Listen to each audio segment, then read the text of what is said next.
दर्शकों, आज़ादी के लिए भारत का संघर्ष आधुनिक विश्व के महानतम संघर्षों में से एक है। दूरदर्शन समाचार इतिहास की धारा बदलने वालों की झलक रोजाना आपके लिए लेकर आ रहा है। आज की इस कड़ी में हम बात कर रहे हैं क्रांतिकारी और गांधीवादी उषा मेहता के बारे में। आज हम गांधीवादी और स्वतंत्रता सेनानी उषा मेहता को याद कर रहे हैं, जिनका जन्म 25 मार्च 1920 को सूरत में हुआ था। बचपन से ही वे ब्रिटिश शासन से संघर्ष में सक्रिय रूप से भाग लेने लगी थीं। 1928 में 8 वर्ष की अल्पायु में उषा ने पहली बार साइमन कमीशन के विरोध प्रदर्शन में हिस्सा लिया। बालिका होने के बावजूद वे शराब की दुकानों के सामने विरोध प्रदर्शन किया करती थीं और गुपचुप विभिन्न पर्चे बांटा करती थीं।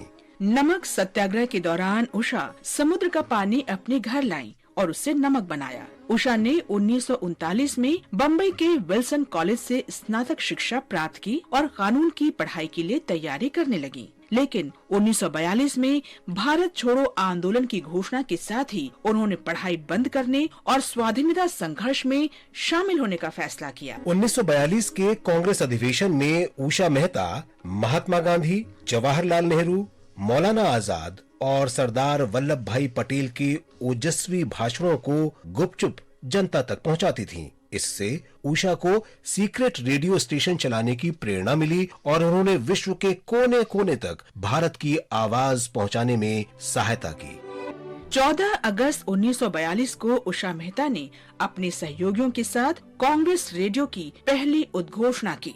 इस शो में उषा ने अंग्रेजी और हिंदी में न्यूज बुलेटिन्स पढ़े।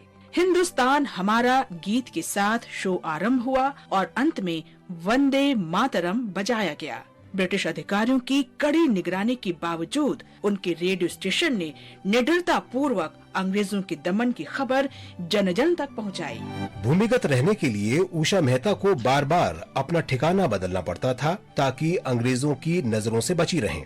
भारत छोड़ो आंदोलन के दौरान उन्होंने रेडियो स्टेशन की जगह कई बार बदली। 12 नवंबर 1942 को जब वे गिरगांव से शो संचालित कर रही थीं, तो पुलिस ने उषा मेहता और उनके साथियों को गिरफ्तार कर लिया। उषा को 4 वर्ष के सश्रम कारावास की सजा सुनाई गई। 1946 में जब उषा को रिहा किया गया, तो वे बम्बई में रिहा होने वाली पहली राजनीतिक कैदी बनी। जेल से रिहा होने पर उषा मेहता ने कहा, मैं प्रसन्नता और गर्व के साथ जेल से वापस आई, क्योंकि मुझे बापू का संदेश करो या मरो लोगों तक पहुंचाने का संतोष है और मुझे स्वतंत्रता के लिए इस योगदान पर गर्व है।